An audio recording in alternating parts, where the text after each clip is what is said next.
గడ్డ తింటే డయాబెటీస్ వస్తుందన్న మాట చాలా మందిలో ఉన్న అపోహ మాత్రమేనని వైద్యులు స్పష్టం చేస్తున్నారు.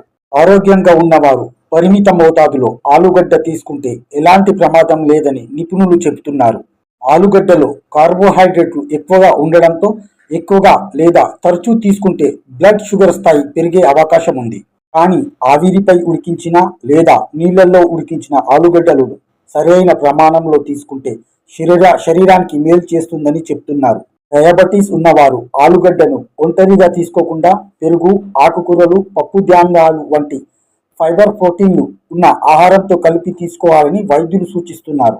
ఆలుగడ్డలో విటమిన్ సి, విటమిన్ బి6, పొటాషియం, మెగ్నీషియం, ఫైబర్ పుష్కలంగా ఉంటాయి. ఇవి గుండె ఆరోగ్యానికి, జీర్ణ ప్రక్రియ మెరుగుపడడానికి, చర్మ ఆరోగ్యానికి కూడా సహాయపడతాయని శాస్త్రీయ అధ్యయనాలు చెబుతున్నాయి. అంటే ఆలుగడ్డ డయాబెటీస్కు నేరుగా కారణం కాదని, కానీ ఎక్కువ మోతాదులో తీసుకుంటే బ్లడ్ షుగర్ పై ప్రభావం చూపుతుందని వైద్యులు స్పష్టం చేస్తున్నారు. ఆలుగడ్డ నిజంగా డయాబెటీస్కు కారణమవుతుందని అనుకుంటున్నారా, లేక తినే పరిణామం కారణమని భావిస్తున్నారా? కమెంట్లో చెప్పండి. Bureau report, A24 news, Hyderabad.